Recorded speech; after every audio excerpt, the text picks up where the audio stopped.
G입니다. 이번 영상은 엑셀 프로그램, 파워리프팅 엑셀 프로그램 파트 2고요. 지난번에 영상을 이어나가서 다음 단계로 설명을 드리겠습니다.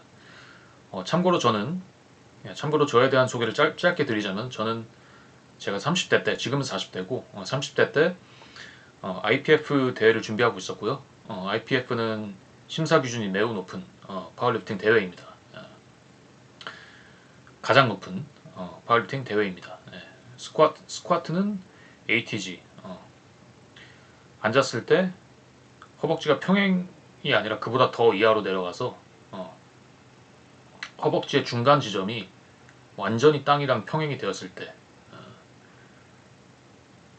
그리고 벤치 같은 경우는 가슴에 바벨이 1초 이상,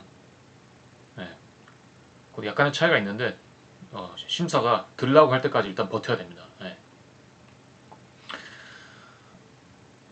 1초 이상 있다가 심사가 들라고 하면 그때 들어서 완벽하게 벤치에 다시 돌려놓을 때까지 돌려놓아야만 성공하는 겁니다. 만약에 1초 이상 버티고 올렸는데 갑자기 그때 자세가 흐트러져 가지고 벤치를 잘못 꼽는다던가, 그것도 무효고요. 데드리프트도 마찬가지로 좋은 자세로 치팅 없이, 예를 들어서 바벨을 땅에서 굴리는 행위, 그런 게 있어요. 땅에서 한번 이렇게 앞으로 쭉 굴리고 그 다음 들면은 조금 모멘텀을 받아가지고 들기가 약간 수월해지거든요. 그런 것도 하면 절대 안 되고, 정 자세에서 바로 내려가서 들고, 또 그냥 내리는 게 아니라 심판이 내려 할 때 내려야 되는데 그때도 던지면 안 됩니다.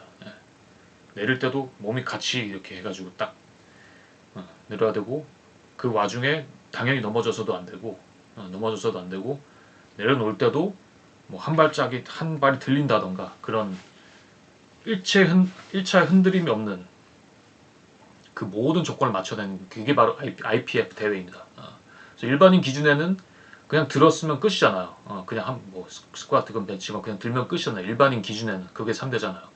뭐 ATG는 말할 필요도 없거니와, 그냥 뭐 다리 그냥 최대한 많이 내려가면 그게 그냥 뭐 스쿼트 뭐 맥스라고 하는데, IPF에는 그건 전혀 용납되지 않는 기준입니다. 그래서 저는 성격상 약간 완벽주의자이기 때문에 100%는 아니고 약간, 그래서 IPF를 추구했던 거고요. 그 당시 이제 3대 500을 이미 달성을 하였습니다. 근데 대회는 실제로 참석은 못했어요. 뭐 개인적인 사정이 있으니까. 그리고 비공식 기록, IPF의 기준에 미달이지만은 비공식 기록은 550입니다. 그건 이제 여러분들이 흔히 하는 그냥 들면 되는 그런 기준이죠. 심지어 그런 기준이라 할지라도 제 스쿼트는 아주 땅 깊게 내려갔습니다. 여튼 그런 기준이라 할지라도, 여튼 그 파트 2고요. 짤막하게 제 소개를 잠시 들어보고요. 현재는 지금 제 나이는 이제 40대고 20대 때 보디빌딩을 했었는데, 그때와 같이 다시 보디빌딩을 전환 중이고요. 파워리프팅 같은 경우는 이제 당분간은 쉬고 있는데, 언제 한번 다시 할 수도 있습니다. 있고, 저 20년의 경험을 토대로 여러분들께 다치지 않으면서 또 3대 500을 달성할 수 있게끔 제가 충분히 저 노하우를, 알고 있는 그 노하우를 공유를 하도록 하는 게 제 목적입니다. 그래서 파트 1부터 보신 분들은 이미 알겠지만은, 이 엑셀 파일은 무료로 제가 드리는 거고요. 유료인데 무료로 드리는 거고요. 가장 현존하는 프로그램 중에서 제일 잘 나와 있기 때문에 제가 이건 정말 최고의, 공식도 잘 이렇게 여기 이제 프로그램이 잘 되어 있고, 그래서 공유를 드리는 겁니다. 이런 식으로 그래프도 나오고요. 이게 제일 좋아요. 이게 그 링크는 제 첫 번째 영상 비디오 파워리프팅 무료 공유라고 한 그 비디오 있잖아요. 그 비디오 가시면 제 코멘트에 달아놨습니다. 제 영상 링크를 가서 다운 받으셔가지고 무료로 쓰시면 되고요. 네, 그래서 고쳐야 될 게 여러 개 있으니까 제 가이드 영상 1부터 보셔가지고 어, 오류가 없게끔 잘 따라오시면 됩니다. 네, 그래서 1 끝났고 제 2 급일 진행합니다. 예. 그래서 그 531에 대한 설명은 이제 거의 뭐 끝났다 보면 되고요. 그래서 지난번 제가 영상에서 그 설명을 안 드린 부분이 이제 액세서리, 액세서리. 자, 그러면은 여기 밑에 탭에 액세서리 요거를 클릭을 하십니다. 예, 보이시죠? 확장을 좀만 하고. 그래서 액세서리는 그 뭐냐면은 운동을 할 때 여러분들이 이제 3대 500 중량만 치는 게 아니라 3대 500에 대한 부가적인 운동, 그렇게 해석을 하시면 돼요. 부가니까 이제 액세서리. 한국말로는 장식용 뭐 그런 장식용이라는 뜻이긴 한데 그냥 부가 운동이라 보시면 되고요. 부가 운동이라는 것 자체는 이제 큰 근육을 이제 큰 근육을 좀 더 서포트 해주는 그런 기능이라고 볼 수도 있고, 아니면은 큰 근육뿐만 아니라 예를 들어서 우리가 벤치를 좀 더 높이고 싶은데 단순히 가슴만 세지면은 세질 수는 없잖아요. 팔도 어떻게 보면 세져야 되고 어깨도 좀 세져야 벤치가 늘잖아요. 그래서 그런 운동이라고 보면 됩니다. 예, 그러니까 큰 3대 중량을 더 잘하게끔 만든 보조 운동이라고 보시면 됩니다. 예. 뭐 세컨더리 엑서사이즈란 말도 있고, 그건 뭐 단어야 뭐 이런저런 단어가 있긴 한데, 하여튼 액세서리라고 보통 부르고요. 그래서 여기다 이제 이거는 제가 다 글을 쓴 건데 그 좋은 것만 제가 20년 경험을 토대로 저도 뭐 이것저것 많이 해봤을 거 아니에요. 막 그 뭐 기계라던가 요즘 기계도 막 종류가 많고 스미스 머신이라던가 막 많잖아요. 저는 미국에 있으니까 그런 하도 많은 기계를 뭐 예전부터 접해 왔었죠. 20대부터. 제가 20대 때는 아마 한국에는 뭐 그 당시에는 운동장이 완전히 뭐 지금 뭐 유튜브 보니까 많이 발전한 것 같은데 그 당시에는 뭐 이런저런 기구가 한국에는 거의 없었을 거라고요. 완전 올드스쿨한 것만 있었겠지. 근데 그 20년 전만 해도 미국은 뭐 수준이 높았죠. 근데 이제 한국이 많이 따라온 상황인데 오히려 뭐 뉴테크인가 그거 해가지고 더 많은 이제 한국식 운동 기구가 더 생기고 있는 것 같긴 한데 여튼 뭐 어쨌든 미국이 오리지널이더라고요. 한국에 없던 기구들이 많이 있었다고 예전부터. 저는 그러니까 제가 이 얘기를 하는 게 제 자랑하는 게 아니라 써 왔다는 걸 알려주는 거예요. 20년 전. 그러니까 당연히 경험치가 높겠죠. 높겠고 거기서 이제 걸러낸 거죠. 결론이 뭐냐면은 여러분 그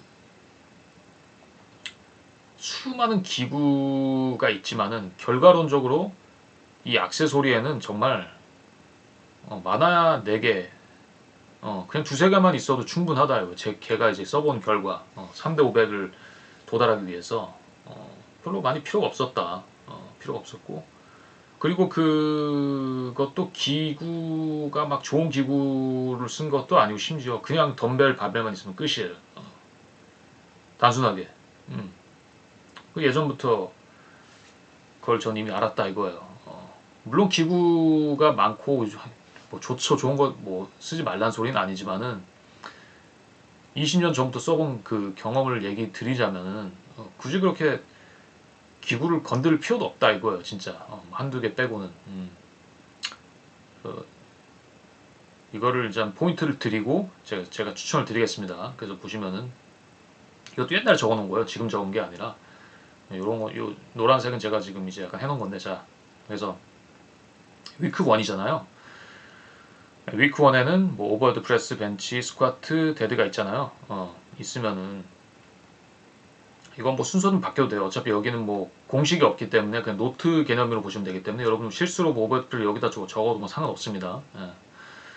여튼 뭐 공식이 없어요. 공식이 없는데 그렇기 때문에 여러분이 그 날짜 같은 것도 이런데 이렇게 이런 식으로 기록을 하시면 좋고요.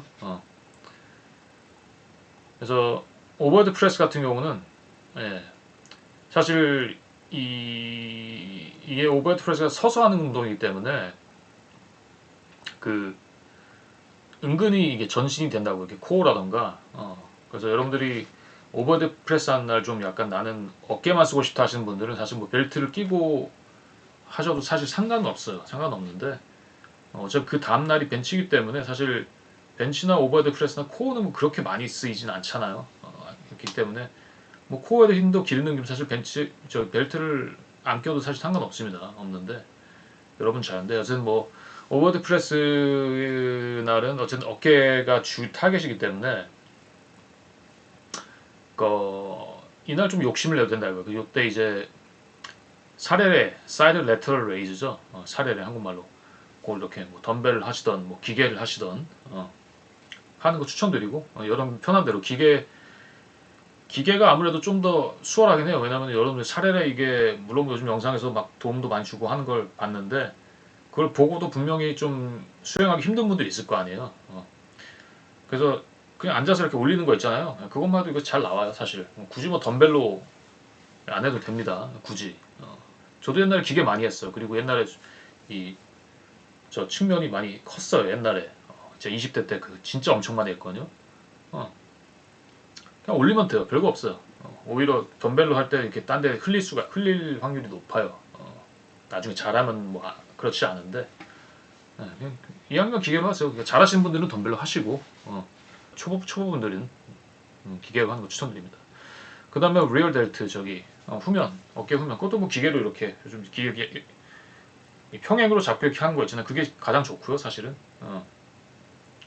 무난하잖아요, 가장. 이렇게 하면 뭐 치면 자극 잘 옵니다. 굳이 뭐 덤벨로 그렇게 할 필요 없어요. 자, 그다음 벤치. 벤치 보면은 제가 벤치가 상당히 셌어요. 그 20대 때 뭐 어렸을 때부터 뭐 20대 때부터도 그랬고 이 노란색이 뭐냐면은 이게 총 운동이 네 가지인데 노란색은 그냥 골라라 이거. 그러니까 두 개를 하는 말 두 개. 네 개 다 할 필요 없이 두 개만. 그냥 네 개 다 하면 안 되나요? 그런 질문에 미리 답변을 드리자면은 힘들어서. 힘들어서. 그러니까 뭐 컨디션이 좋거나 좀 젊거나 그러면은 20대거나 그러시면은 네 개 다 하고도 멀쩡할 수가 있어요. 근데 다음날 그게 그냥 신호가 와요. 다음날 참 일어나는 것도 힘들고 막 졸리고 회복도 그럼 느려지고 물론 젊을수록 회복이 좀 더 빠르긴 하지만 20대하고 당연히 30대 후반, 40대 차이가 있긴 있는데 그래도 네 개를 다 하잖아요. 회복의 문제가 생기니까 이게 이거를 정신력으로 버티면 그럼 되지 않겠냐. 그러니까 정신력을 문제를 떠나서 여러분 회복이 느리면 당연히 그 운동의 결과가 안 좋게 되는 거예요. 그래서 약을 쓰는 거고. 우리는 내추럴이잖아요. 저도 내추럴이었고. 그래서 굳이 욕심내서 네 개를 다 하면은 뭐 젊은 경우 20대 초반쯤 돼가지고 좀 젊거나 해서 뭐 계속 괜찮아도 언젠가 피로가 누적이 돼가지고 20대 분이라 할지라도 무너지면은 다음 사이클로 넘어가는데 또 지장이 걸려요. 그럼 다음 사이클로 바로 못 넘어가거나 넘어가도 억지로 하다가 부상당하거나 아니면은 어느 순간 그냥 쓰러져요. 피곤해서. 그러니까 기절한다는 게 아니라 너무 피곤해가지고 그 요즘 다 일 하잖아요. 뭐 안 하시는 분도 있겠죠. 안 하시면은 조금 그래도 세트를 늘린다던가 욕심낼 수 있어요. 근데 직장이 있으면 그게 사무직이건 사무직도 사실 이 머리를 많이 쓰기 때문에 피곤하다고 사무직도 그나마 사무직이 조금 유리하긴 한데 몸을 쓰는 직업 있잖아요. 저도 몸을 쓰는 직업이 있는데 이런 저같이 몸 쓰는 직업은 이제 힘들다고요. 가뜩이나 저는 이제 그 설거지 같은 것도 제가 다 혼자 하기 때문에 집안 청소라던가 더 힘들다고요. 현실적으로 봤을 때 그래서 여튼 그 두 개가 가장 좋더라. 두 개가. 그리고 참고로 저 30대 때는 제가 사무직을 좀 오래 했습니다. 30대 때. 그래서 아무래도 이 파워리프팅을 하는데 좀 더 환경이 좋긴 했었죠. 그 당시에는 힘을 좀 더 축적을 할 수 있었죠. 그래도 여튼 두 개가 좋더라. 두 개가 예를 들어서 일단 첫 번째 추천은 이거 스컬 크러쉬랑 바이셉 컬인데, 이 스컬 크러쉬는 여러분 그 이지 발베커라고 이렇게 짝대기로 된 거 이렇게 휜 거 있잖아요. 그걸로 이 벤치에 누워가지고 이렇게 올리는 거예요. 스컬 크러쉬 올리는 건데, 그 이 삼두가 정말 강해져요. 이 삼두 운동은 많이 있어요. 많이 있는데 다 필요 없고 그냥 스컬 크러쉬만 하세요. 스컬 크러쉬만 다 필요 없고. 근데 이제 요게 이제 재밌는 게 스컬 크러쉬가 만약에 요게 이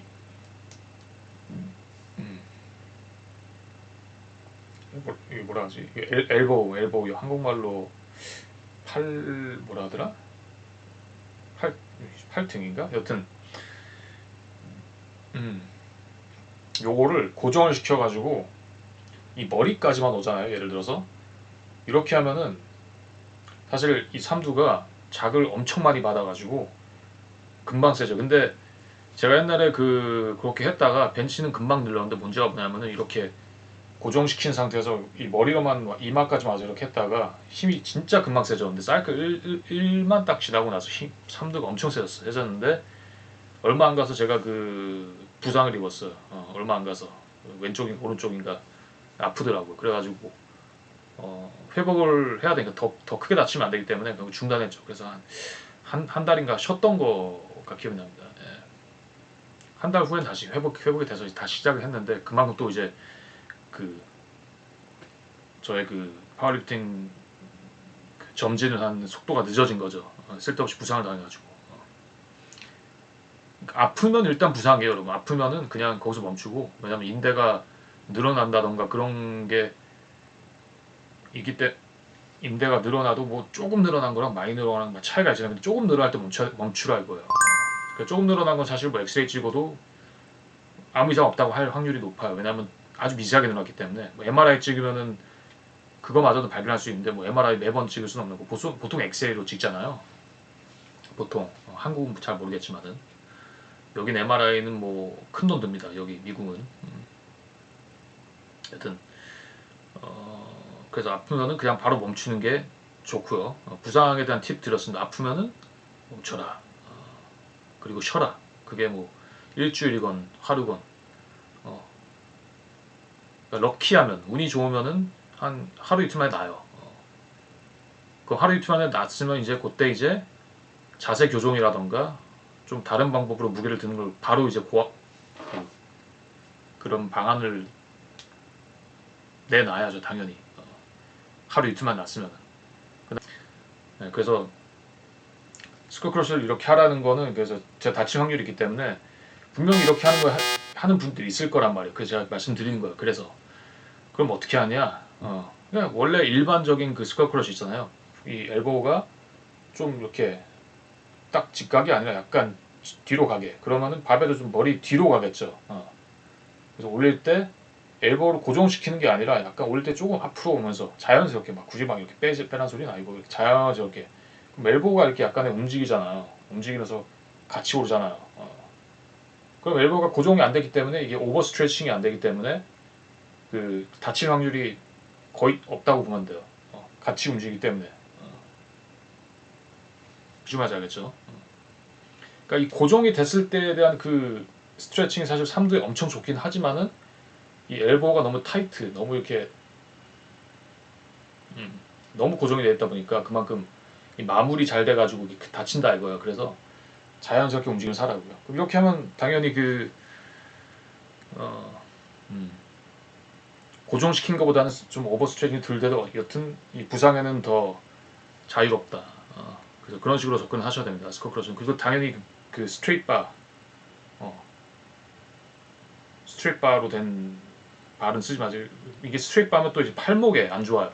그래서 제가 이지컬을 쓰라는 거. 이지컬 이렇게 모양이 이렇게 됐기 때문에 안쪽으로 이렇게 딱 잡아가지고 그럼 이게 팔목이 좀 더 그 각도가 안 다치는 각도가 나오기 때문에 그래서 하라는 거예요.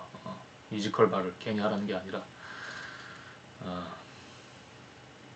그 다음에 바이셉 컬 2두죠. 저건 뭐 덤벨도 괜찮고 케이블도 괜찮고 어느 것이든 간에 선호합니다. 선호하시는 걸로 하시면 됩니다. 2두를 하라는 이유가 결국 이 벤치를 하는 데는 팔 힘이거든요. 사람들이 착각하는 게 3두가 세야 된다는 건데 2두도 같이 세면은 벤치가 더 빨리 세져요.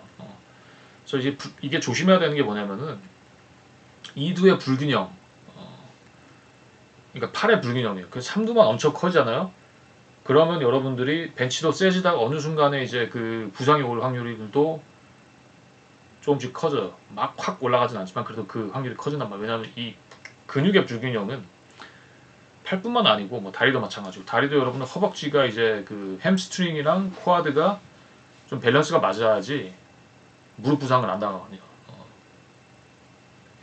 마찬가지예요. 이 벤치도 2두가 결국엔 또 세져야 돼요. 결국에는 2두가 정말 세면은 또 이제 그 위에로 벤치도 엄청 올라가. 그래서 여러분들이 이제 벤치가 갑자기 안 세진단 말이에요. 어느 순간부터. 그러면 벤치를 더 해야지, 그런 마인드를 갖지 말고 한번 여러분의 팔 상태를 보세요. 팔 상태를 보세요. 분명히 그 2두가 약할 확률이 높습니다. 왜냐면 파워리프팅은 보디빌딩이 아니다 보니까 막 그 보디빌딩 관점을 이제 빼고 그렇게 접근할 수가 있는데, 결국에는 어느 정도 보디빌딩에 관련이 돼 있다 이거예요. 결국에는 근육이 붙어야 된단 말이에요. 그래서 2두를 꼭 하셔야 됩니다. 2두를 꼭. 그래서 스컬커시랑 바이셉컬 이 두 가지만 해도 좋은데, 노란색을 한 거. 그러면은 요 두 개 말고 또 다른 거 두 개는 어떠냐? 그게 이제 바벨로. 바벨로는 등 운동이죠. 등 운동을 바벨로 그냥 그냥 일반 큰 바벨 있잖아요. 그걸로 이제 하시면 되는 거고, 바벨로는 제가 설명 안 하셔도 다 알고, 그다음 풀업. 풀업은 그것도 풀업 다 알죠. 풀업도 이제 수행해 주시면 되고, 가급적이면은 이 뉴트럴 발로 있어요. 뉴트럴. 요게 이제 슈피니 프로네이신데, 그러니까 이렇게 뉴트럴, 이렇게 직각으로 된 거 있잖아요. 그걸로. 왜냐면은 이 파워리프팅은 팔목을 조심해야 되거든요. 진짜. 팔목을. 그래서 이 풀업이라는 게 사실은 이것도 팔목에 은근히 그게 이제 스트레스를 준단 말이에요. 그런데 이 뉴트럴 발로 하면은 스트레스가 덜 있다 이거예요. 그래서 가급적이면 풀업을 이 뉴트럴 발로 하시면은 여러분들이 부상에 대한 확률을 확 낮출 수가 있는 거죠. 확 낮출 수가 있는 거죠.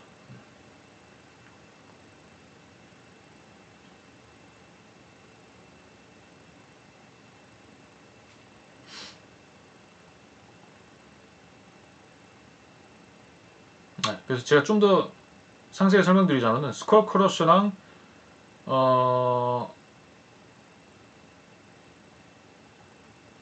바이셉 컬을 하되 세 번째 운동을 바벨 로우냐 또는 풀업이냐, 그거예요. 자, 말을 길게 하느라고 설명 제대로 못 드렸는데, 스컬 크러쉬 바이셉 컬 꼭 하시고 그 두 번째 운동만 골라요. 풀업을 하든 바벨 로우, 두 개 다 같이 하지 말고. 풀업 같은 경우도 그냥 3세트 10번 정도 수행하시면 좋고요. 근데 바벨 로우랑 같이 하지 말라. 같이 할 필요 없어요.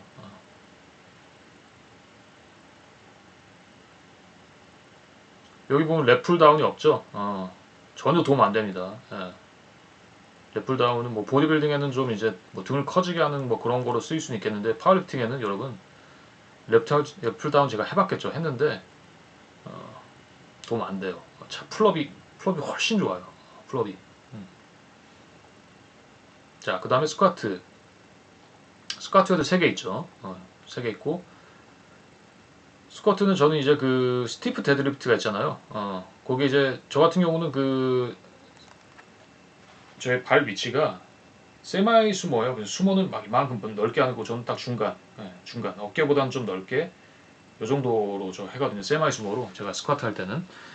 그러면 제가 스쿼트의 이 발 위치가 이 정도 되니까 이렇게 짧게 했을 때에 대한 그런 근육이 좀 없거든요. 그래서 스티프 데드리프트가 바로 그 이제 발을 최대한 가깝게 해가지고 너무 딱 붙이는 거 아니고 거의 붙이는 정도의 딱 발 포지션을 해가지고 하는 게 스티프 데드리프트인데, 이때는 스트랩을 꼭 끼고 왔어요. 스트랩 팔목에다가. 왜냐하면 이게 이제 이 스티프 데드를 한 이유가 이 햄스트링을 자극을 주려고 하는 거거든요. 그 안쪽 허벅지, 저 밑 허벅지 뒤에, 영어로는 햄스트링. 할 때 최대한 햄스트링의 스트레칭을 느끼면서 엉덩이를 뒤로 살살살 빼면서, 무릎은 너무 구리지만 무릎은 조금만 구부리시고 엉덩이를 뒤로 쫙 살살 빼면서 이렇게 쭉 천천히 빨리 할 필요 없습니다. 보디빌딩처럼 이완을 쫙 느끼시면서 저항을 느끼고, 햄스트링이 정말 약간 찢어지는 듯한 느낌 해가지고 이 바벨이 한 무릎 정도까지 갔을 때 좀 더 내려도 돼요. 좀 더 이제 자극을 느끼시는 분은. 근데 이게 꼭 많이 내린다고 더 자극이 잘 오고 그런 건 아니거든요. 그 포인트가 있어요. 그 트레시홀드가 있어요. 트레시홀드. 딱 내 최대 자극이 어딘지. 그래서 스트레칭도 개개인마다 이게 무릎이건 무릎 살짝 위건 무릎 밑이건 그 개개인마다 최대 그 저항 지점이 있다고요. 그건 본인이 알아서 찾아내는 거고, 보통 이제 무릎 주위 어딘가 있습니다. 그래서 거기까지 내리고 올리고 해가지고 이것도 이제 뭐 3세트 한 10번 정도 하시면 좋고요. 스트랩을 끼라는 이유는 그 여러분들이 이제 스쿼트 하는 날이면 피곤하잖아요. 그래서 이게 햄스트링이 목적인데 굳이 에너지를 딴 데 막 소비할 필요가 없단 말이에요. 그래서 팔목을 이제 힘을 아끼라는 거죠. 그립이라던가 악력이라던가. 왜냐면 악력 같은 거 이제 여러분 다음날 데드를 한 날인데 이날 악력을 쓰면 손에 힘이 풀릴 거 아니에요. 그래서 제가 스트랩을 끼라는 겁니다. 다 이유가 있어요. 이렇게 제가 이렇게 글을 써놓은 게. 꼭 10번만 해야 되냐? 상관없으니 최대 뭐 15번까지 가능해요. 여기 어떤 거든 간에. 다만 이제 여러분들이 생각하실 게 15번을 했다는 것 자체가 좀 가볍다는 뜻이 될 수도 있어요. 그걸 참조하시고, 펌핑감이 그 15번 했더니 그날 좋다고 하면 뭐 그렇게 해서 15번 해도 되는데, 웬만하면 12번에서 10번 정도가 딱 그 저항이라던가 수축을 느끼기 딱 좋은 그 레인지입니다. 레인지. 네. 그래서 그 자유긴 해요. 자유긴 한데 그 여러분들이 좀 약간 몸의 관절이라던가 그날 하면 좀 피곤하다던가 그러면 뭐 이제 15번 좀 가볍게 해서 할 수도 있는 거죠. 그러니까 이런저런 관점을 당연히 봐야죠. 초보분들은 그냥 10번, 12번 해요. 자, 그 다음에 햄스트링 컬. 요것도 이제 허벅지 뒷 허벅지. 요것도 이제 3세트 진행하시고, 웬만하면 4세트까지는 안 가시는 게 좋은 게, 이 파워리프팅 자체가 워낙에 이 CNS, 우리 중추신경의 신경계의 그런 에너지가 많이 쓰이기 때문에 피곤할 수가 있다고요. 파워리프팅을 하면은. 그렇기 때문에 볼륨을 너무 많이 가져가면 여러분 크게 도움이 안 돼요. 제가 그때 제 강의 1에서도 그 엠랩 얘기 했던 거 기억나시죠? 엠랩을 너무 자주 가져갔더니 오히려 피곤해서 역효과가 나더라. 마찬가지로 이 액세서리도 너무 과하게 하면은 뭐 그날 막 물론 뭐 펌핑 찢어진 느낌 좋겠죠.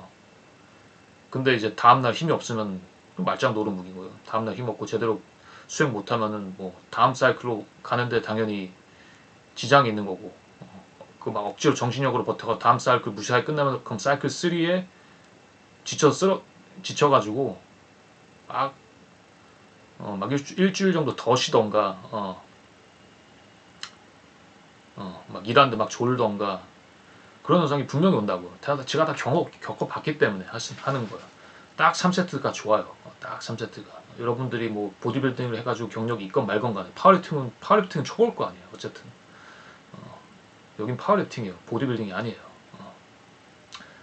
자, 햄스트링 컬. 요거는 뭐 기계 많잖아요. 여러분 누워서 하건 앉아서 하건. 앉아서 하면은 좀 더 이제 허리에 부담이 들어가가지고 가급적이면 앉아서 하는 그 햄스트링 컬을 추천드리는데, 이게 또 사람마다 차이가 있는 게 어떤 분은 누워서 하는 거 더 편하게 생각을 그러니까 편하게 생각하시는 분들도 있어가지고 굳이 허리 때문에 앉아서 하라고 저는 또 말은 못 하겠는데 여튼 확실히 앉아서 하면은 이 햄스트링 하면은 허리 부담이 들리는 건 맞긴 합니다. 그래도 본인이 원하시는 걸로.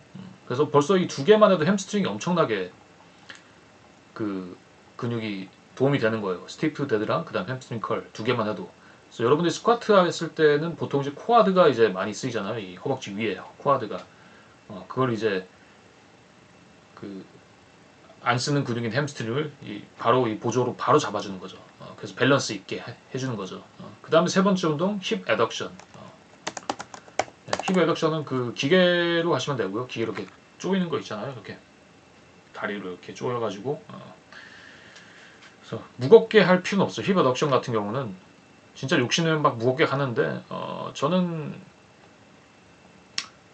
이것도 최대한 천천히 하는 걸 추천드리고요. 이완할 때, 그러니까 다리 벌릴 때 이렇게 천천히 막 그냥 빨리빨리 해가지고 막 무게 높일 필요 없이 그냥 천천히 해가지고 무게 많이 낼 필요 없고 최대한 저항 수축 느끼시면서 조일 때도 그냥 빨리 조이는 게 아니라 천천히 그러니까 막 너무 천천히 이완할 땐 좀 천천히 하고 수축은 좀 빨라겠죠. 아무래도 빠른데 이완보단 빠른데 어쨌든 너무 막 팍팍 조이지 말 필요가 없다 이거죠.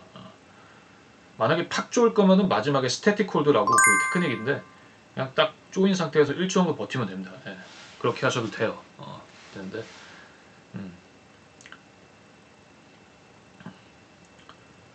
요즘 뭐 이 힙 애덕션을 완전히 무슨 어떤 사람은 자기가 스쿼트 하기 전에 이렇게 약간 웜업용으로 한다는데 그렇게 하지 마시고 여러분들은 왜냐면 이거는 그 파워리프팅 하는 거기 때문에 3대 중량에 대한 웜업이 있잖아요. 가벼움부터 시계 올라가잖아요. 예, 그거를 따라야지 무슨 뭐 보디빌더가 뭐 운동하기 전에는 무슨 뭐 힙 애덕션을 미리 하던가 아니면 뭐 플라이를 먼저 하다던가 절대 따라하지 마시고요.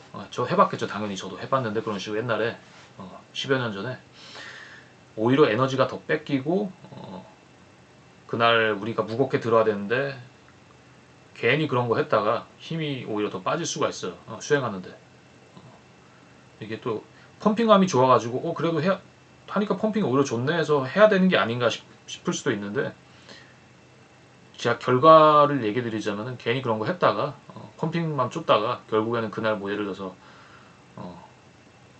막 3번 들어야 되는 날인데 무겁게 그 전에 막 뭐 이런저런 조잡한 운동들을 했다 이거 플라이건 뭐 해가지고 괜히 거기서 힘 뺏겨가지고 마지막 그 이제 3세트에서 막 힘이 안 나는 거예요.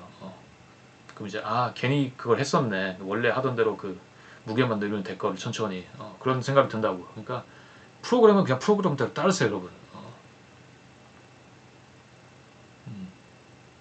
자 그리고 마지막 데드죠. 네, 데드 이건 제가 쓴 거예요. 참조로 여기 비어 있잖아요. 보시면 이렇게 비어 있잖아요. 여기다 여러분 기록을 하시면 돼요. 데드 했고 스쿼트 했고 하고 데드를 제가 추천드리는 거는 자 와이드 스탠스 데드. 이게 뭐냐면은 말 그대로 수모예요. 수모.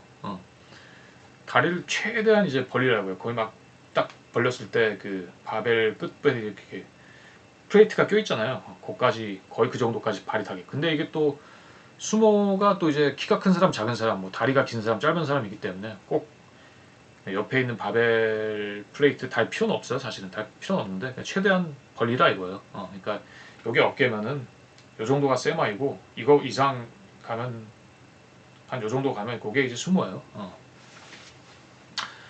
그래서 이것도 다 그냥 3 곱하기 10 그냥 간단하게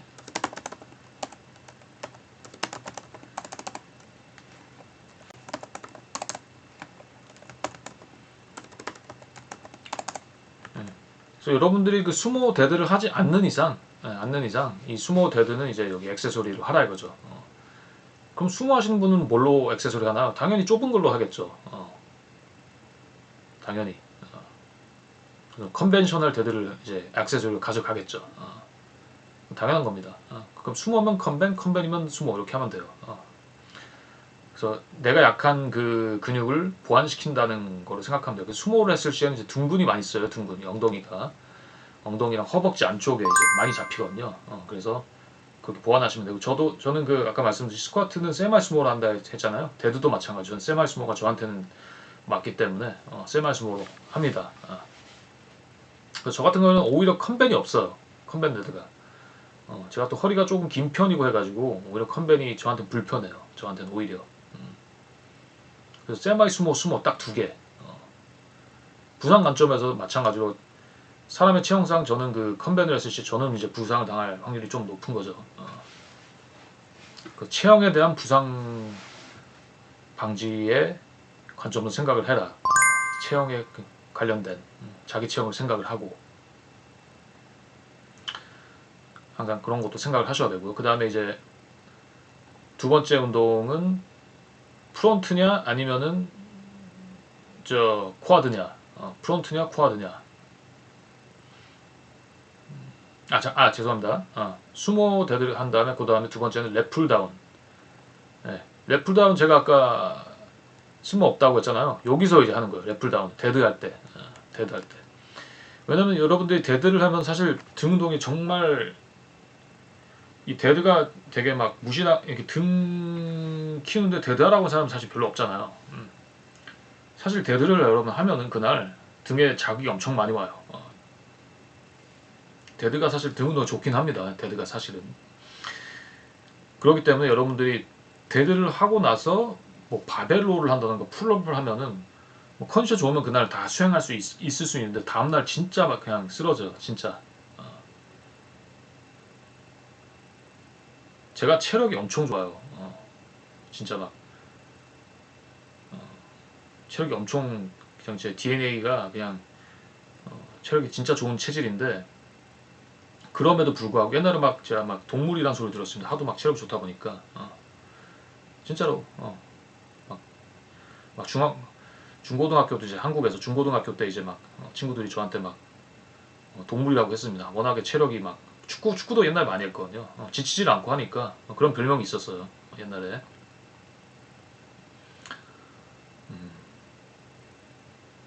여튼 뭐 그 랩풀다운을 이래서 하라는 겁니다. 요날 데드 하는 날만. 그러면은 아무래도 랩풀다운 하면 이제 이걸 기계로 하는 거니까 허리에도 부담이 들고 당연히 데드 하면 허리에 부담이 있기 때문에 랩풀다운을 하면은 좀 허리가 덜 아프겠죠. 덜 아픈 게 아니라 뭐 거의 안 아프다 보시면 되고 가급적이면 벨트 끼셔도 되고 랩풀다운 여러분은 뭐 어떻게 하느냐 그건 뭐 제가 나중에 영상 따로 만들겠습니다. 또 이제 저만의 또 노하우가 있어요. 있는데 나는 보디빌딩 식으로 하는 거죠. 보디빌딩 식으로.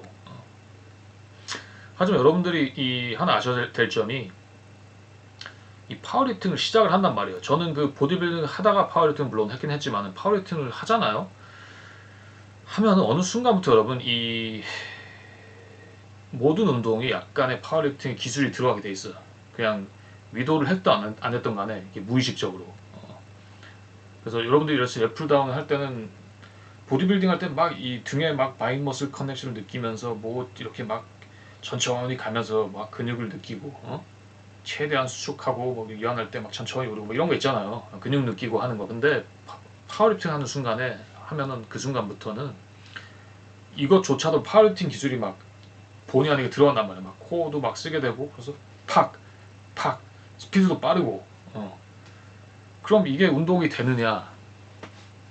재밌는 게 뭔 줄 알아요? 더 잘 될 수도 있어. 더 잘 될 때도 있어요. 진짜 농담 아니고.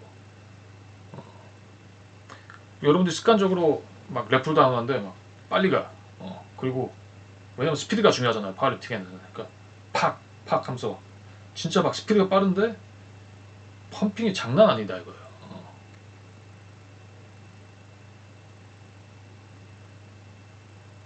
그래서 이런 왜 그러냐는 사실 이거는 이제 제가 나중에 영상 만들면서 따로 영상 만들면서 이것도 사실 어떤 테크닉에 관련이 있긴 있어요. 근데 그러니까 저는 이런 기술을 파워리프팅을 하면서 배운 거예요. 사실 이 보디빌더 프로들이 쓰는 기술 중에 이런 게 비슷한 게 있긴 있어요. 있는데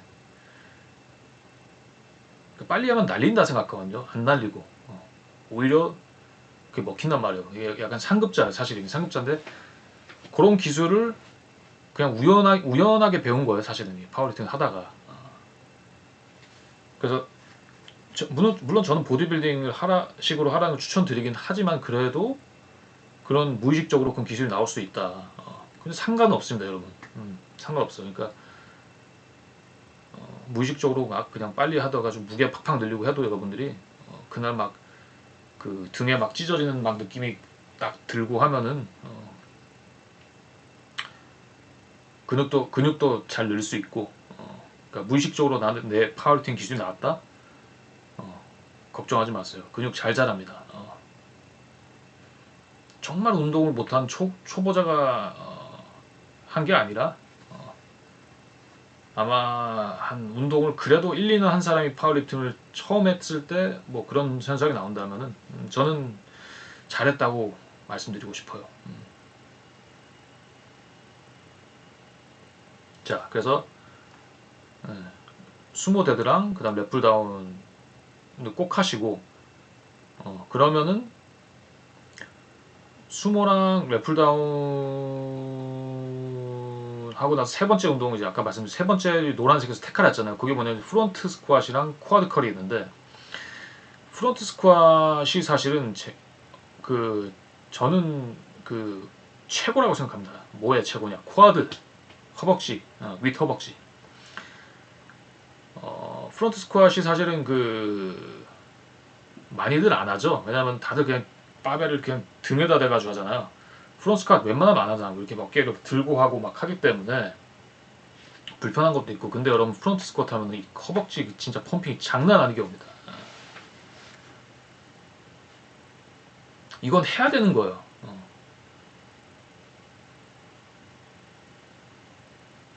또 혹시 또 이 말 안 들으실 분이 있을까봐 예를 들어서 로니 콜맨 프론트 스쿼트 했죠. 제가 뭐 로니 콜맨 때문에 했다는 건 아닌데 한번 일단 해보세요. 하는데 이제 로니 콜맨 이렇게 하면은 좀 이제 어깨라든가 이게 팔 이런 게 이렇게 좀 힘들 거예요. 그러면 힘드신 분들 뭐 하냐면은 여기 스트랩을 사가지고 바벨을 껴가지고 스트랩을 이렇게 딱 잡고 이렇게 하면 돼요. 그러면은 그 어깨라던가 하나도 안 불편해요. 이렇게 뛰게 하면 이렇게 하시면 또 이제 바벨이 앞으로 이렇게 구를 때가 있잖아요. 무게가 중심이 앞으로 쏠리면 그래서 이렇게 줄을 잡고 하면은 이렇게 줄을 이렇게 뒤로 당기면 이게 앞으로 안 구를 거 아니에요. 그래서 이게 이렇게 잡고 하는 게 사실 도움이 많이 됩니다. 도움이 많이 돼요. 그래서 스트랩으로 이렇게 두 개 껴가지고 프론트 스쿼트 하는 거 전 추천드리고 펌핑뿐만 아니고 당연히 허벅지가 커지겠죠. 당연히.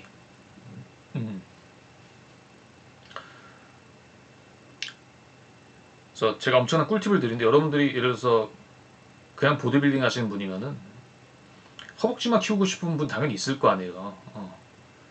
백 스쿼트에서 그냥 프론트 스쿼트 바꾸세요. 그럼 됩니다. 금방 커집니다. 장담하는데. 가동범위는 당연히 많이 내려가죠. 해프 스쿼트 하지 말고 남자답게 풀 스쿼트 대회 나갈 건 아니니까 ATG까지는 필요 없고 그냥 최대한 밑으로 내려가서 뭐 평행까지는 아니더라도 평행보다 약간 높은 거까지만 가도 되는데 저는 뭐 지금도 ATG 하는데 근데 또 ATG를 하면 또 등근이 좀 더 더 좋아지긴 해가지고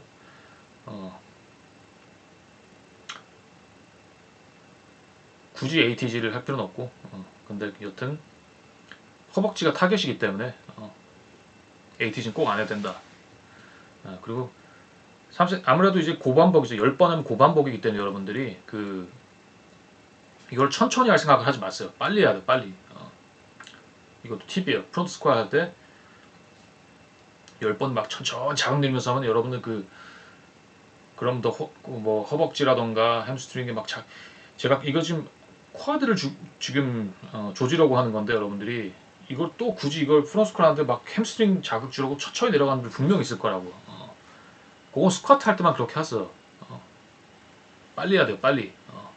10번 해야 되기 때문에 빨리 자극 그런 거 느끼려 하지 말고 그냥 빨리 푹 익스플로시브하게 터트려야 돼요. 그것도 이제 테크닉이죠. 그것도 빨리 내려가서 너무 그냥 빨리 내려가는 건 아니고 그냥 최대한 빨리 내려가라. 햄스트링 자극 생각도 하지 말고 올랐다 내려갔다 하는데 이제 여기서 또 팁을 드리면은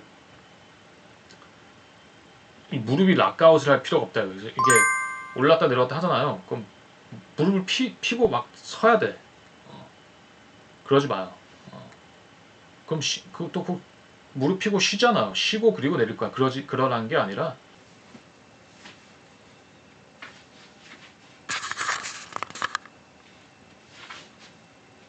프론트 스쿼트 할 때 내릴 거 아니에요. 그러면은 여기서 다 올라오는 소리가 아니라 오를 때 여기까지만 이해됐죠? 여기까지만 좀 더 오를 수도 있는데 좀 더 오르면 이게 텐션이 풀린다고요. 그래서 딱 텐션이 풀리지 않는 한 요 정도. 그럼 이게 허벅지 계속 긴장감이 유지된다고 요게. 요 정도까지만. 근데 그럼 이 각도가 정확히 몇 도냐? 그 개개마다 틀려요. 뭐 다리 길이도 틀고 다리 모양도 사람들 다 틀리잖아. 본인이 알아서 찾아죠 그거는. 근데 저한테는 내리고 올랐을 때 한 요 정도가 좀 텐션이 덜 풀린다. 이렇게 끝까지 올리라는 소리야. 끝까지 올리면 여러분 쉬고 내려가야 돼. 또 이제 호흡 같은 것도. 그래서 이렇게 해서 요거를 이렇게 계속 쉬지 않고 무슨 말인지 알겠죠? 굳이 ATG 할 필요 없어요. 요 정도만 올라도 돼요. 지금 여기 우리가 요걸 타겟이 다른데 엉덩이라던가 그게 아니에요. 지금은 요거는 요거 오로지 여기 허벅지 위에 쿼드 이런 식으로 빨리 하라. 빨리 천천히 하면 천천히 하는 게 아니라 빨리.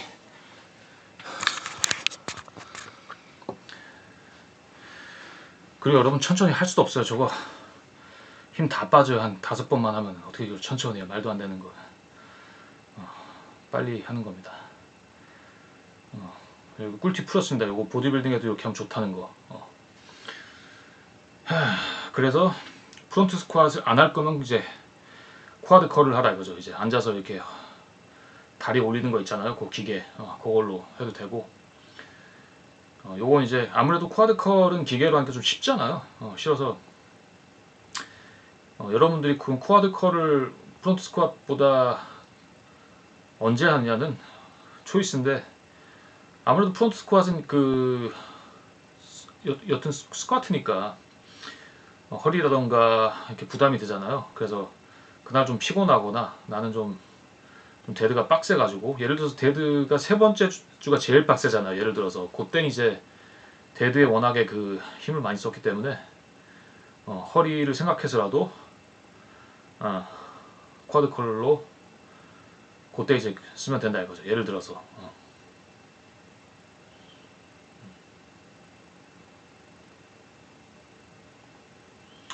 네, 그래서 액세서리 설명 이걸로 끝났습니다.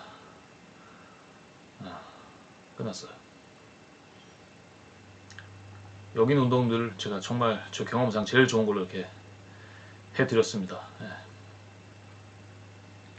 여기 8에서 531 3day 비기너 요거는 무시하세요. 요거는 필요 없고 그냥 531 그 다음에 액세서리 2개만 있으시면 되고 2개만 있으셔도 되고 그 다음에 이 351은 내가 두 번째 주가 회복을 해야 되는 날, 뭐 두 번째 주가 제일 힘들다, 직업 특성이라던가 그런 분들은 351이 더 맞을 수도 있다. 저번에 말씀드렸을 거예요.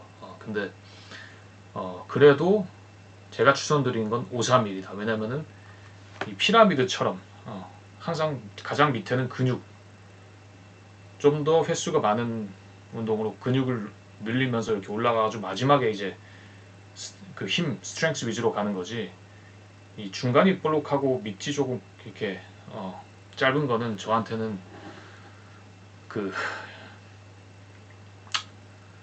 여러 이론상으로도 맞지가 않고 다만 이제 절대적인 건 없기 때문에 또 이게 맞는 사람도 있다고 하니까 또 그 사람들이 맞다고는 했는데 막상 결과가 좋았는지 그건 또 모르죠. 그냥 사이클 한 3, 4사이클 정도 돌리고 좋다고 한 사람들이기 때문에 그 사람들이 뭐 수년간 써가지고 결국 3월 때문에 내가 뭐 3대 500을 또는 그 이상을 도달을 했다던가 그런 거에 대한 공유가 1도 없었거든요. 그냥 좋다 딱 써보니까 그 말만 남겼지.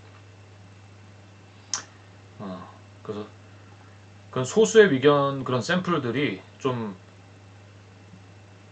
좀 오랜 뭐 몇 년이건 그런 오랜된 그런 경험을 토대로 된 그런 결과면은 좀 이제 신빙성이 가는데 그냥 몇 사이클 좀 써보고 그냥 나는 이게 좋더라 그렇게 딱 말하고 그냥 아무 말도 없이 사라지는 그런 댓글들 있잖아요. 그런 거 가지고 믿을 수는 없는 거죠.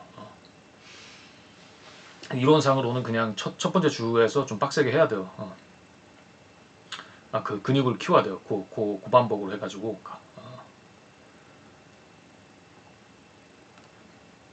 제가 사실 파워리프팅을 한지 이제 벌써 뭐 10여 년 전이고, 그걸 이제 과거의 일이다 보니까 다시 영상을 제가 운동하던 영상이라던가 그 노트를 참조를 해가지고 과거에 대한 기록을 최근에 시간 날 때 좀 봤는데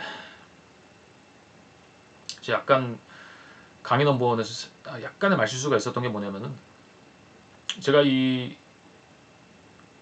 531이면 531만 이렇게 하라고 했잖아요. 531만 하라고 했는데 근데 이제 말을 좀 바꿀게요. 그러니까 피곤할까봐 이렇게 531로 하고 최대한 이 액세소리에서 이제 오늘 배웠던 액세소리랑 해가지고 그러니까 액세소리 볼륨이 사실 높으면 531만 되긴 되거든요. 되는데 약간의 말을 바꿀게요. 액세소리 볼륨을 증가를 시키는 것도 물론 나중에 필요해요. 근데 일단 요 정도 3 곱하기 15로 하시고 3세트 10 10랩으로 하시고 이 7 있잖아요. 이 애플리랑 그 브리즈스키 공식 이게 했던 이 엑셀을 만든 사람이 공식을 이렇게 집어넣었잖아요. 이렇게 공식을 이걸 쓰세요. 왜냐면은 제가 옛날에 엠랩을 정말 많이 써요. 엠랩을 뭐 예를 들어서 여기 7이면 저는 막 10까지 하고 막 그랬어요. 진짜 농담 아니고. 그래서 막 그날 막 PR도 기록하고 했는데 그렇게 했는데 그 저는 이 7 어쨌든 이 7이건 6이건 요게 이제 이 애플이라는 그 브리스크의 공식을 어쨌든 과학적인 관점을 이 사람이 그 했기 때문에 제가 왜냐면 이 얘기를 한 이유가 제가 엠랩을 하다가 어느 순간 너무 피곤을 느꼈단 말이에요. 그게 한 6사이클 사이클 6 정도 됐을 거야. 그래가지고 그때부터 그리고 엠랩은 좀 부상 위험도 있고 엠랩을 하고 나서 관절이 정말 많이 피곤할 때가 있었거든요. 이제 사이클 6까지 가면 무게가 늘은 상태 아니에요. 여러분들 힘이 세진 상태잖아요. 근데 이제 힘이 세지고 무게가 늘었는데 그걸 또 막 엠랩을 짜내는 게 그때부터는 내가 힘이 있어도 좀 부담이 되는 거예요. 그때부터는. 그때 제가 이제 이 공식을 썼었던 거죠. 여기. 그래서 이 엑셀 파일이 제가 계속 말했죠. 이게 최고다. 현존하는 지금 엑셀 파일 중에서 이게 이 사람처럼 이렇게 과학적으로 이렇게 포뮬라를 해가지고 한 그 파일이 없어요. 없어. 이게 좀 유료라고 이게 괜히 유료가 아니라니까. 그래서 제가 이 여기 나온 7 이게 뭐 나중에 뭐 6이 될 수도 있고 8이 될 수도 있고 그런데 이게 뭐 얼마나 여러분들이 수행했냐에 따라서 근데 어쨌든 예를 들어서 10일 넣잖아요. 뭐 10으로 올라가죠. 보이시죠?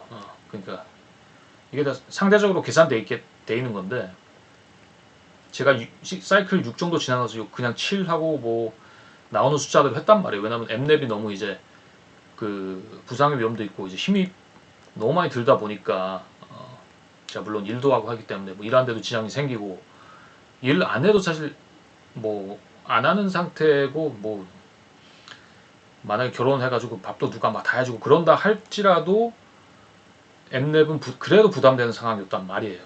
내 몸이 그때 이제 이걸 따랐다. 공식 그 이 엑셀 만든 사람 추천한 게 그럼 이 파트 1에서 왜 이런 얘기 안 했냐? 그 오래된 얘기니까 막상 그 강의 영상 만들 땐 제가 이제 체크를 다 하지 못한 상태에서 강의를 만든 거기 때문에 약간의 말실수가 있었어요. 40대 되면은 사소한 말실수 할 수도 있습니다, 여러분. 제 나이 돼보세요. 워낙 바쁜 인생이라서 일일이 다 체크해가지고 바쁜 와중에 만든 영상이었기 때문에 여튼 그래서 여하튼 간에 어쨌든 제가 팩트를 말씀드린 거니까 이제는 실수 없이. 그래서 여기 나온 대로 해가지고 제가 사이클 7인가 그때부터 12까지 무사히 잘 마쳤고, 저기 7로서 지금 정말 7번까지 꽉 잘 했고 수행했고,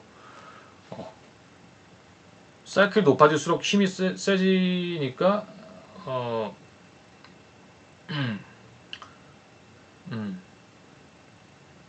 그러니까 정직하게 이제 뭐 사이클 8, 9, 10 힘이 정직하게 늘었단 말이에요. 아무 이상 없이. 그 중간에 이제 이런저런 문제를 겪었죠. 여러분들 한 사이클 뭐 심지어 5나 4 됐을 때도 여러분 그 이런저런 문제에 직면을 할 수 있어요. 왜냐하면 이게 제가 말했죠. 이 프로그램은 그냥 숫자적인 것만 적혀 있는 거라고.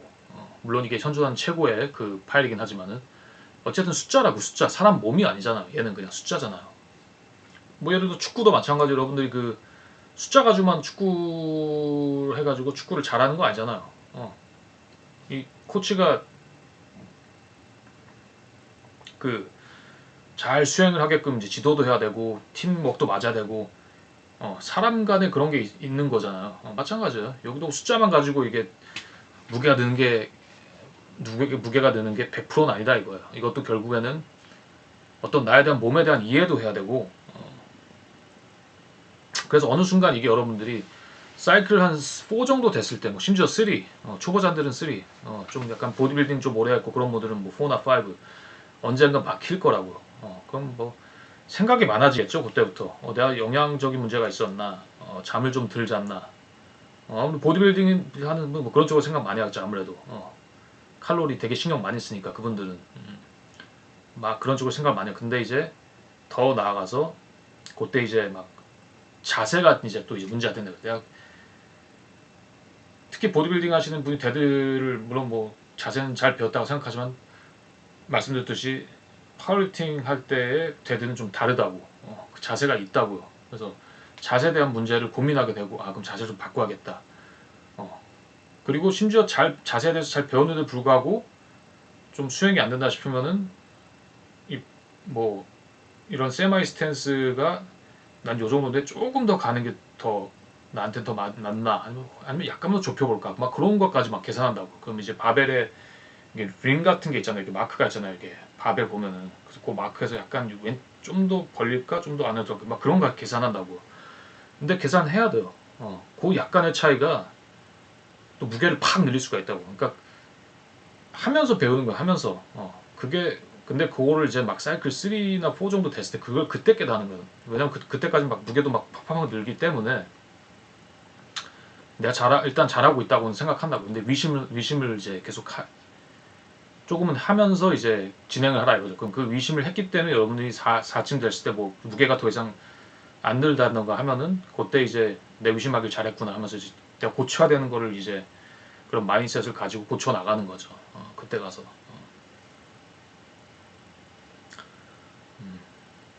뭐 자세도 그렇고 또 뭐 테크닉, 뭐 복압에 어떤 식으로 복압을 주는가, 아니면 내가 스피드적인 관점에 문제가 있었나. 그래서 좀 내가 너무 천천히 하면서 너무 근육만 생각하지 않았나. 당연히 빨리 하는 게 좋고 내가 또 너무 빨리 하지 않았나. 뭐 이런저런 막 그런 장비, 신발도 중요합니다, 여러분. 신발은 이제 무슨 뭐 나이키 에어, 무슨 뭐 농구화 그런 거 신으면 절대 안 돼요. 파리팅 할 때는 평평한 거 운동화로 신으시면 되고. 요즘 뭐 나이키에도 이제 평평한 그 트레이닝 슈 같은 거 있잖아요. 운동용 그런 것도 괜찮아요. 막 에어 같은 거 있는 거 말고 그런 것도 괜찮습니다. 예. 뭐 스니커 이렇게 평평한 것도 물론 그것도 이제 통상 많이 쓰긴 하는데 그것도 사람 나름이에요. 저는 이제 스니커 신발 신으면 오히려 발이 불편하더라고요. 저 같은 경우는. 그 옛날에는 맨발로도 했었는데 사실 맨발도 좋은데 맨발이 문제가 뭐냐면 이게 운동장이 더럽잖아요. 바닥이. 피부병이라는 거 무조건 걸릴 확률이 높아요.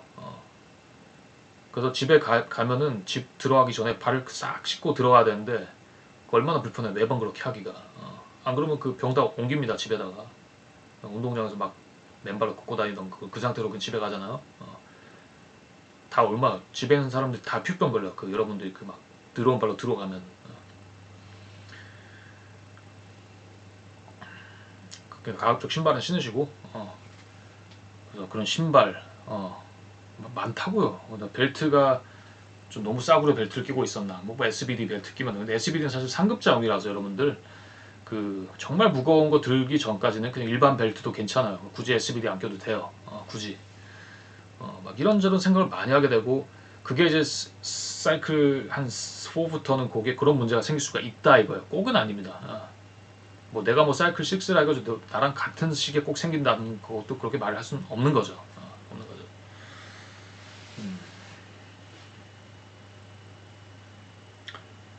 그래서 강의 세 번째 영상 여러분, 강의 세 번째는 좀 더 천천히 올릴 예정이고요.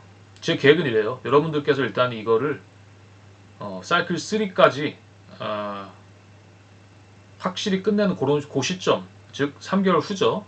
9월달 뭐 또는 8월을 적어도 한두 달 정도까지는 제가 이제 이 엑셀 파일 강의는 쉴 겁니다. 왜냐면은 이미 기본적인 설명은 다 끝났고요. 아시다시피 다 끝났고, 다만 이제 사이클 3부터는 또 어떤 운동을 해야 될지, 어떤 그 대비를 해야 될지, 그때 가서 설명도 사실 맞거든요. 지금 미리 설명하는 것보다. 그래서 이왕이면 여러분들이 같이 이렇게 하면 더 그 효과가 있죠. 그래서 딱 여러분들이 나 지금 사이클 3인데 임코치님 이젠 어떻게 하는 게 좋을까요? 나 지금 이거 하고 있는데 이런 문제가 있더라. 그럼 같이 제가 풀어나가면서 하는 게 사실 더 그게 시너지가 훨씬 높게 나거든요. 사실 그렇게 해야지.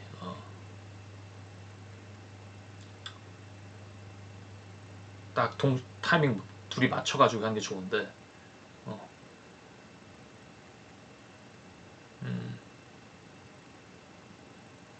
또 과거에 제가 어떤 잊었던 거를 갑자기 그때 딱 생각날 수도 있는 거고. 왜냐면 영상 급히 만들다 보면은 분명히 제가 그 놓친 부분이 있을 거라고요. 과거에 어떤 걸 했는데 제가 또 그거 일일이 다 노트 같은 데 기록하진 않았으니까. 근데 기억이 날 때가 있거든요. 간혹 가다가. 그래서 천천히 올릴 예정이에요. 그리고 이런저런 이유로 세 번째 강의 영상은 그래서 어떤 내용의 강의를 그럼 올릴 거냐, 강의 3에는. 그러니까 아마 사이클 3, 4부터에는 이런저런 점을 체크해보고, 그리고 이제 액세서리가 좀 바뀔 겁니다. 액세서리. 물론 저기는 액세서리 계속 그대로 이어나가도 괜찮아요. 제가 네 번째 주에는 뭐라 해야죠? 코어랑 카디오, 유산소 집중하라 했죠. 네 번째 주에는. 하지만 사이클 3나 4가 지난 후에는 그렇게 하면 안 돼요. 이제 좀 달라져야 돼요. 그러니까 그 3, 4, 사이클 3, 4까지는 최대한 나의 체력을 단련하는 과정이라고 보시면 돼요. 근육이랑. 물론 근육은 뭐 계속 이제 근육은 계속 이제 뭐 만들어야 되는 건 맞는 거고, 사이클 1, 위크 1은 근육, 그 다음에 스트렝스 근육 합쳐진 거, 그 다음 마지막에 이제 스트렝스 1, 2, 3 그렇게 돼 있는 건데, 여튼 좀 달라진다 이거. 그 지금 미리 얘기하는 거는 뭐 아닌 것 같고, 사이클 3까지 일단 완료를 하시고, 그 다음에 뭐 연락을 주시던지, 아니면 뭐 미리 뭐 관심 있으시면 미리 뭐 코멘트 남기셔도 되고. 여튼 뭐 사이클 3 여러분들이 해봐야지 저랑 이제 대화가 되거든요. 서로 이제 잘 맞게끔. 그러니까 대화가 된다는 말은 그 수준이 대화 얘기를 해라 그런 뜻이 아니라, 서로 오류가 없이 잘 수월하게 대화가 된다 그 말을 한 거예요.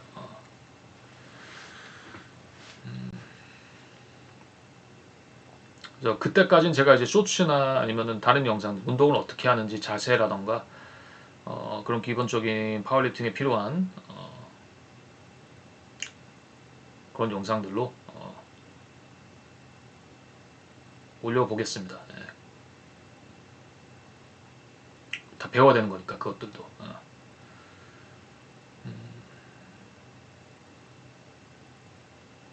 네, 여기까지 강의 2를 마치고요. 영상이 좀 길었는데 중요한 만큼 말이 길어진 겁니다. 예. 그래서 혹시라도 이 끝에 부분 클릭하신 분들, 영상 끝부분 제가 빈말 거의 안 했으니까 정말 대충 그 넘기시면 여러분들 놓치는 거 많을 겁니다. 이게 처음부터 쭉 본 분들 알 거예요. 정말 중요한 여기 팁을 많이 줬고 뭐 바쁘시면은 이게 쉴 때 틀어놓고 쭉 들어보세요. 그럼 이제 놓치면 안 될 정보들이 많이 제가 풀었습니다. 예. 여기까지였고요. 예, 임코치였고 영상은 여기서 마치겠습니다. 시청해주셔서 감사합니다.